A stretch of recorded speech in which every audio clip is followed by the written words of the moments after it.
Dans la rotation bio, ça m'intéressait beaucoup. Déjà, le chanvre, j'y regarde depuis que je suis étudiant, j'avais travaillé dessus. En plus, c'est vraiment une culture agronomique qui m'intéresse vraiment. Au niveau de l'agronomie, parce que on l'implante, c'est un beau système racinaire, il n'y a pas besoin de phytosanitaire. Et dans ma rotation bio, ça me plaisait bien parce qu'il suffisait de la semer et de la récolter. C'est-à-dire qu'une fois qu'on l'avait semée, c'est le plus important. Après, on avait un peu plus le temps pour les autres cultures.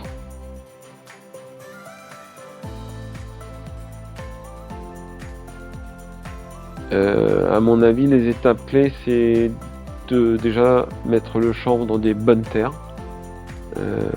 Nous, on l'a toujours réservé dans les meilleures terres de nos exploitations, c'est les limons profonds, pour avoir un chanvre vraiment homogène et bien régulier.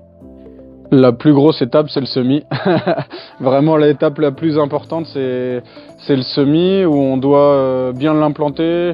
Nous, on fait des faux semis en bio, ce qui est un peu compliqué parce qu'on assèche le sol.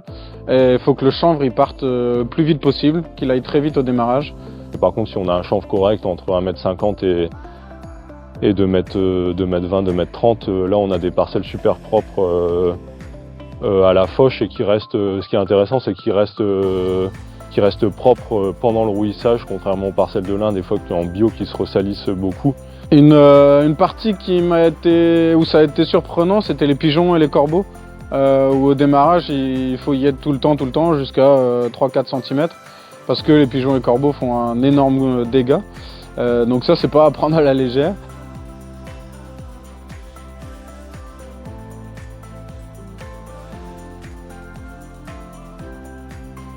La préparation du sol est hyper importante parce qu'on voit tout de suite les tassements dès la levée jusqu'à la fin. On voit vraiment, on dit que le lin est sensible, mais le chanvre est encore plus. Donc c'est vraiment au niveau rotation où on doit travailler aussi sur des cultures où il n'y a pas eu de tassement avant. Et ça, c'est important aussi à travailler.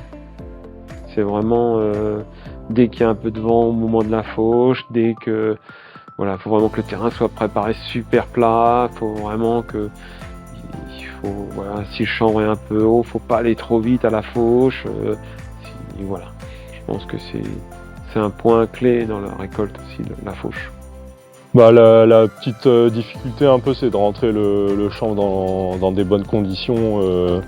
On arrive à des périodes plus tard que le lin en général, souvent fin septembre, début octobre, et avec une nappe de pied qui est quand même très épaisse, et du coup toujours un peu de difficulté, un peu de stress au mois arrivé au fin septembre pour avoir un chanvre suffisamment rouilli, mais quand même réussir à le rentrer dans de bonnes conditions et sec, quoi.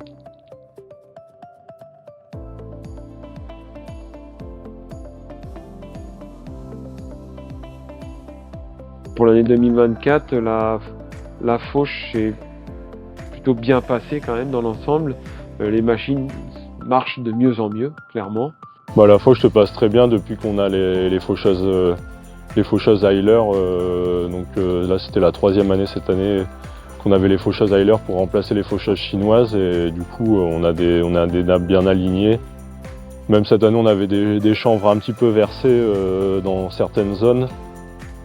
Où les têtes s'étaient un peu cassées avec des gros coups de vent. Et malgré ça, la faucheuse a réussi à bien récolter et bien les aligner, quoi. Et donc ça, pour l'instant, moi, ça s'est très bien passé la fauche.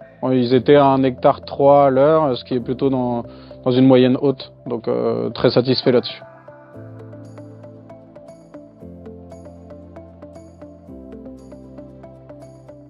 Donc sur les 3 années, nous je dirais que la première année on faisait à peu près 7,5 tonnes.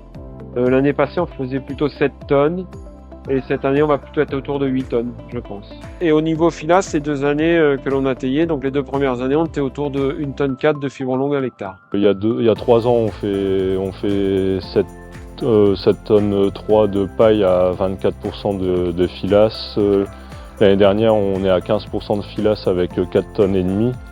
Et cette année, on estime entre 6,5 tonnes et 7 tonnes, mais on n'a pas encore le résultat filasse. Ça reste quand même très variable le taux de filasse, donc faut attendre le taillage pour savoir vraiment le résultat. Des grosses variabilités qu'on a du mal encore à expliquer sur les taux de fibres longues, quoi.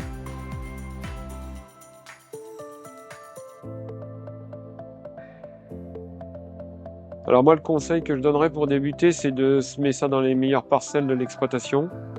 Pas forcément des terres trop riches, parce qu'on a des collègues qui ont eu des soucis de verse avec des petits coups de tempête qui arrivent des fois fin juin, début juillet, ça arrive. Hein. Démarrer sur des petites surfaces pour voir l'organisation. En plus, il y a un peu c'est un chantier un peu particulier avec le ramassage des têtes différentes du ramassage des pieds, et du coup, il faut mieux se faire la main sur des petites surfaces au départ, quoi, je pense. Il y a un point important aussi, c'est que le chanvre aujourd'hui est un vrai aspect filière.